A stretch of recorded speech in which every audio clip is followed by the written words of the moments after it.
and poor. He says his health was deteriorating quickly when he read about Bumrungrad Hospital. I was in my doctor's office one day having some tests done, and there was a copy of Business Week magazine there, and there was an article in Business Week magazine about Bumrungrad Hospital. And I came home and went on the internet and made an appointment, and away I went to Thailand. He made that appointment after he learned that the bypass would cost him about $12,000. He chose his cardiologist, Dr. Chad Wanishiwad, after reading on the hospital's website that he used to practice at the National Institutes of Health in Maryland. That's where he practiced for a number of years. Right. Every doctor that I saw there has practiced in the United States. You never called him? No, never talked to him. But 3 days after walking into the hospital, he was on the operating table. 2 weeks later, he was home. How you feeling? Wonderful. I wish I had found them sooner, because I went through a year. I was in bad shape. I couldn't walk across the room. How was the nursing? How was the treatment? I found it so strange in Thailand because they were all registered nurses. But being in the hospital in the United States, you see all kinds of orderlies, all kinds of aides, maybe one RN on duty on the whole floor of the hospital. In Thailand, I bet I had 8 RNs just on my section of the floor alone. First-class care. That's what the hospital prides itself on. It's first-class medical care, which it can offer so cheaply because everything is cheaper here, particularly labor and malpractice insurance. You can get just about any kind of treatment, from chemotherapy to plastic surgery. Kim Atwater from Bend, Oregon, was on vacation in Thailand when she decided to combine sightseeing with a bit of an eye lift. Were you at all nervous about having an operation done in Thailand? Yes. Yes, I was somewhat hesitant of having any type of an operation in a foreign country, and it turned out to be just beyond my expectations. But not beyond her budget, $1,500, and that included a private room. How would you describe the difference between this place and an American hospital?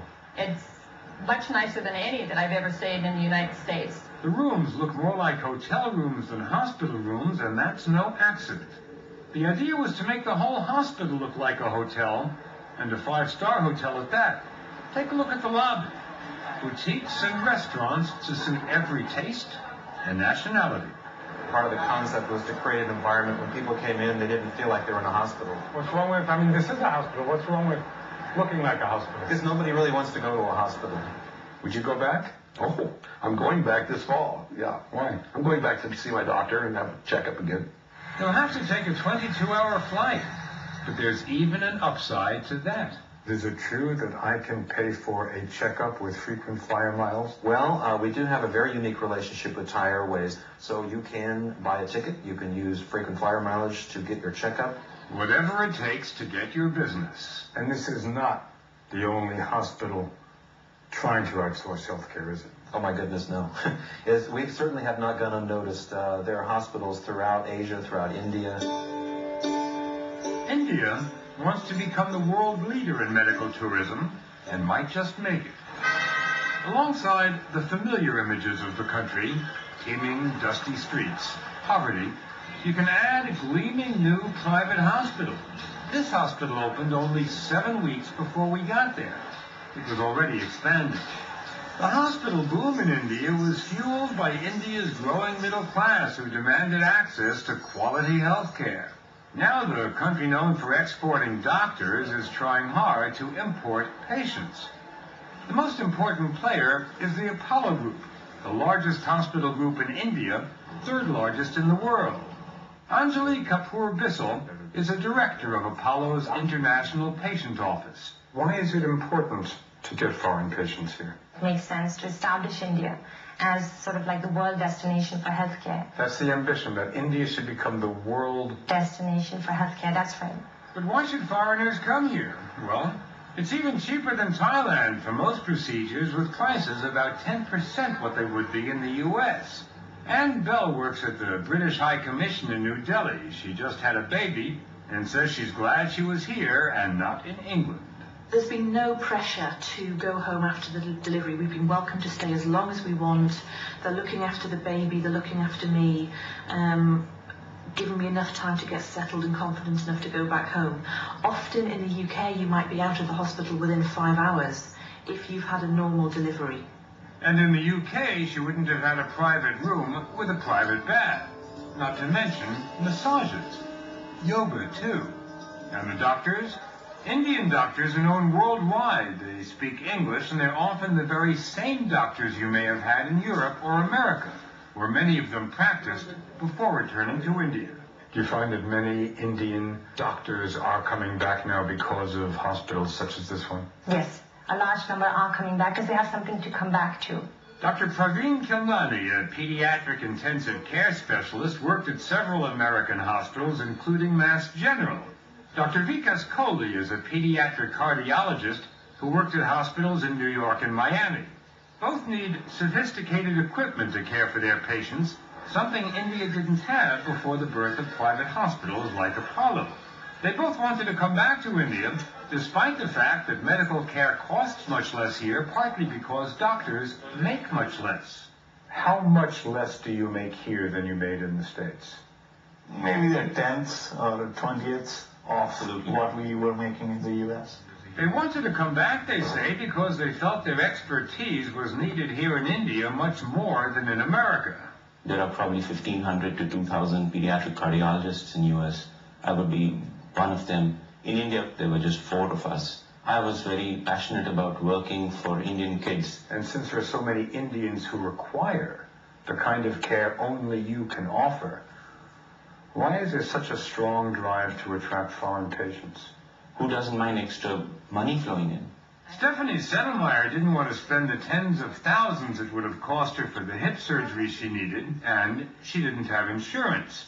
So with her daughter by her side, she flew from Vero Beach, Florida, to the Apollo Hospital in Chennai. She'd never been to India before, but she already knew quite a bit about Indian doctors. My doctor actually in Vero Beach, she's an Indian doctor. So why not go where they come from? When you took this decision Yeah. to come to India for surgery, did any of your friends back in Florida say, "Are you crazy?" All of them. Hardly anybody said, "Oh, great idea." But she didn't come here just to save money. She came for an operation she couldn't get at home. It's called hip resurfacing, and it's changed people's lives. It hasn't been approved yet by the FDA, but in India, Dr. Vijay Bose has performed over 300 of them. He showed us the difference between a hip resurfacing and hip replacement, which is the standard operation performed in the United States. He said his patients usually recover faster because his procedure is far less radical and doesn't involve cutting the thigh bone.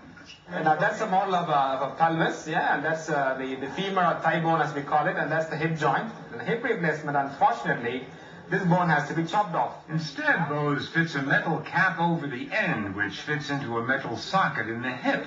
The result, he says, is that patients end up with enough mobility to do virtually anything.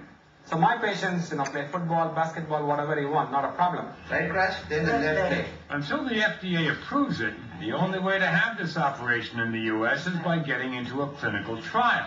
But be warned, it isn't cheap. How much does it cost in the States? I believe it costs something from $28,000 to $32,000 US dollars. Between $28,000 and $32,000. That's correct. And here, what did it cost you? $5,800. Including food, service, nurses, the works. Private nurse after surgery. And feeling always that they were just totally attentive. If you rang the bell next to your bed, oh, somebody was there immediately. Sounds too good to be true? Don't forget, it's at least a 20-hour trip. There is malaria in parts of India. Patients have complained of intestinal disorders, and if something goes wrong, you could end up suing for malpractice in an Indian court. And one could only wish you the best of luck. But Stephanie Settlemeyer feels she's already had more luck than she had any right to expect. By the time we left India, she was into the tourism part of her treatment, convalescing at a seaside resort an hour's drive from the hospital. Is it standard that when somebody gets surgery at a hospital here, they'll come to a resort like this afterwards? Yeah, they suggest it. This, too, is not very expensive, is it? $140 a day.